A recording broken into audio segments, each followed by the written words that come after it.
জেগেছে রে জেগেছে জেগেছে লেগেছে জাতির অ্যাকশন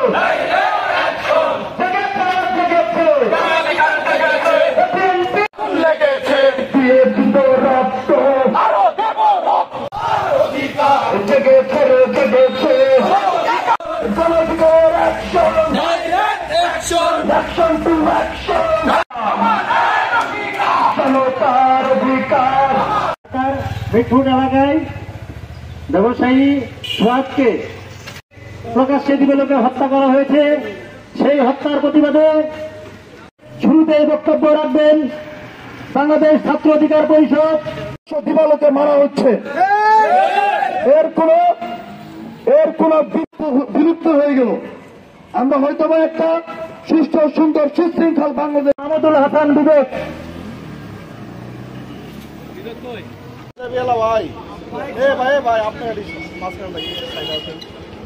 করেছি। সংগ্রামী বন্ধুগণ, গণমাধ্যম কর্মী ভাই বন্ধুগণ, আপনারা যারা আছেন সবাই জানেন গতকাল মিটপুরে যে একজন সোহাগ নামের ব্যবসায়ী ভাইকে চাঁদা না দেওয়ার কারণে যে নির্মম নিষ্ঠুর ভাবে পথরাঘাত করে যেভাবে মৃত্যুর দিকে ফেলে দেওয়া হয়েছে তা আমাদের জাতির জন্য লজ্জাজনক। কালকে যে আমাদের উপর এরকম হামলা করা হবে না তার নিশ্চয়তা কি? আমরা সেই উপদেষ্টাকে বলতে চাই, উপদেষ্টা মন্ডলীর ইন্টারিম গভর্নমেন্টের সবাইকে বলতে চাই, আপনারা দ্রুত ব্যবস্থা নেন। এর সাথে কারা কারা জড়িত ছোট্ট ঘটনা না, এরকম ছোট্ট অপরাধী হলে তারা এই ধরনের হত্যাকাণ্ড প্রকাশ্যে দিবালোকে দিনের বেলায় প্রকাশ্যে ভিডিও হচ্ছে, এরকম সময় তারা হামলা করে মানুষকে মেরে ফেললো। তাদের পিছনে বড় রাঘব বলদের হাত আছে। প্রত্যেকটা আসামিকে একটা একটা করে তদন্ত করে ধরতে হবে। বিএনপিকে বলতে চাই, আপনারা দুটো পদক্ষেপ নেন। জিয়াউর রহমানের আদর্শিক দলকে আমরা নষ্ট হতে দেব না। আমরা সেটার প্রতিবাদ জানাবো, সামনেও জানাবো। সংগ্রামী নেতৃবৃন্দ একটা কথা বলতে চাই, আমরা এরকম নিলজ্জ জাতি, একটা মানুষ সেদিন ছিল না ফিরানোর জন্য। সেই এলাকার মানুষ কি করেছে? আমি জাতি হিসেবে প্রত্যেকটা মানুষকে দায়ী করতে চাই। আমাদের মানবিক মর্যাদা কোন জায়গায় যায়? ঠিক আছে, মানুষ মারছে, মিনিটের পর মিনিট তার উপর আক্রমণ করা হচ্ছে, কেউ হচ্ছে ফিরে যাচ্ছে না। এরকম আমরা চাই না। ধন্যবাদ সকলকে, আসসালামু আলাইকুম। আসলেই একটা অপ্রীতিকর ঘটনা ঘটে গেছে রাজধানীর মিটপুরে। সেই ঘটনাকে কেন্দ্র করে আমাদের সালাউদ্দিন সাহেব বলেছিল সোহাগ হত্যা বিচ্ছিন্ন ঘটনা, বিএনপির উপর নাকি দায় চাপানো হচ্ছে। আপনারা দেখেছেন শহীদ আবরার ভাবকে হত্যা করার পর তারপরের দিন ঢাকা বিশ্ববিদ্যালয়ে ছাত্রলীগ এই হত্যাকাণ্ডের প্রতিবাদে বিক্ষোভ মিছিল করেছিল। আসলে কিন্তু সেই হত্যাকাণ্ড কিন্তু ছাত্রলীগই করেছিল। গতকালকেও আমরা দেখলাম এই মিটপুরের ব্যবসায়ী সোহাগকে হত্যা করার পর গতকাল রাত্রে দেখি ছাত্র দলে বিক্ষোভ মিছিল করেছে। আমাদের আর জানার বোঝার বাকি নাই। আমরা সাধারণ জনগণ আমরা জেনে গেছি যে আগের বুবুজান যেমন ছিল, পরের বুবুজানের এই দলটা ওই রকম বই পথেই হাঁটতেছে। জনগণ বুঝে গেছে আজকে 5 তারিখের পর এমন কোন দপ্তর নাই যে সেই দপ্তরে আপনারা অ্যাডহক কমিটি নিয়ে অমুক কমিটি তমুক কমিটি, স্কুল কমিটি, বাজারঘাট কমিটি, বালুরঘাট সকল জায়গাতেই আপনারা আধিপত্য বিস্তার করেছেন। আপনারা অঘোষিত সরকার হিসাবে মনে হয় হয়ে গেছেন, এরকমই একটা ভাব আপনাদের কাছে চলে আসছে। জনগণ আর আগের মতন নাই। জনগণ আপনাদেরকে ভোট দিবে কিভাবে? আপনাদেরকে জনগণের কাতারে আসতে হবে। পৃথিবীর বুকে ঘটতে পারে না। ভাইরা আমার, সেদিন কাদের জন্য রক্ত দিয়েছিল এই ছাত্র সমাজ, কাদের জন্য রক্ত দিয়েছিল বাংলার দামাল ছেলেরা। সেদিন স্বরাষ্ট্রমন্ত্রীর সাথে বাংলার স্বরাষ্ট্রমন্ত্রীর সাথে যে স্বরাষ্ট্রমন্ত্রীর সঙ্গে বৈশাখিক পুলিশ যে বলেছিল যে স্যার একটা গুলি করে একটাই মরে আর বাকিরা মরে না।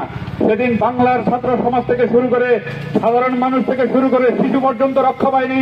সেদিন বাংলার দামাল ছেলেরা বন্দুকের নলের সামনে বুকের তাজা রক্ত মাটিতে ফেলে বাংলাকে যেভাবে স্বাধীন করেছিল, বাংলাকে যেভাবে রক্ষা করেছিল, সে তাদের রক্তে রক্ষা করা বাংলা আরেকটা খুনি দলের হাতে আমরা তুলে দিতে পারি না। বাইরে আমার, গতকালের যে ঘটনা, গতকালের যে আহমেদ জাহেলিয়াতের যুগের মতো যে বিশ্বভাবে খুন করা হয়েছে, একটা খুন আমি মনে করি 1000 খুনের সমান। এই খুনের দায়ভার তাদের দলেরকে নিতে হবে। ভাইরা আমার, আমি আর বক্তব্য দীর্ঘায়িত করতে চাই না। প্রশাসন নিশ্চুপ থাকবেন না। এই সরকারের প্রতি আমার দৃষ্টি আকর্ষণ থাকবে, আপনারা এই খুনি দলকে বিচারের আওতায় আনবেন, যথাযথ বিচারে।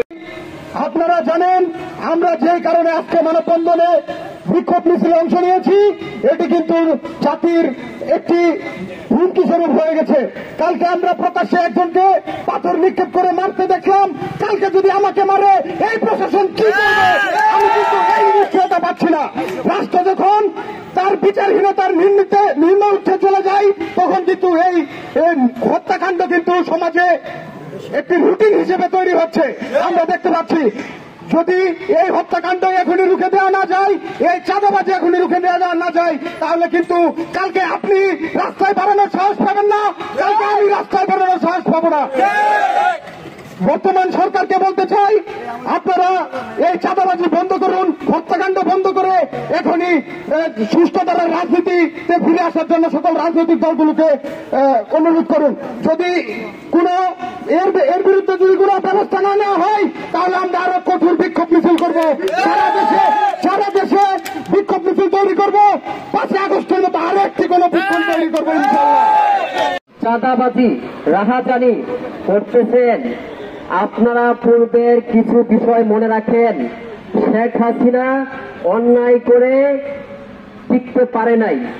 এই পৃথিবীতে যত নির্যাতনকারী আছে, অন্যায়কারী আছে, কেউ টিকতে পারে নাই। আপনারা যারা আজকে যারা হত্যার সাথে, ব্যভিচারীর সাথে, টেন্ডারবাজির সাথে জড়িত আছেন, সতর্ক হয়ে যান। বিপি নূরকে খেপাইয়েন না। বিপি নূরকে খেপাইলে শেখ হাসিনা মাত্র 45 মিনিট সময় পেয়েছিল, আপনারা কিন্তু 30 মিনিটের সময় পাবেন না।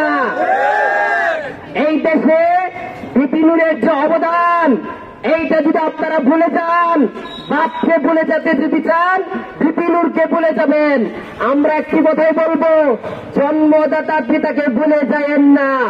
বিপি নূরকে, শেখ হাসিনাকে সময় যেভাবে একেবারে কম সময়ের মধ্যে দেশ থেকে তাড়িয়েছিল, আপনাদেরকে কিন্তু এখনো পদক্ষেপ নেই নাই।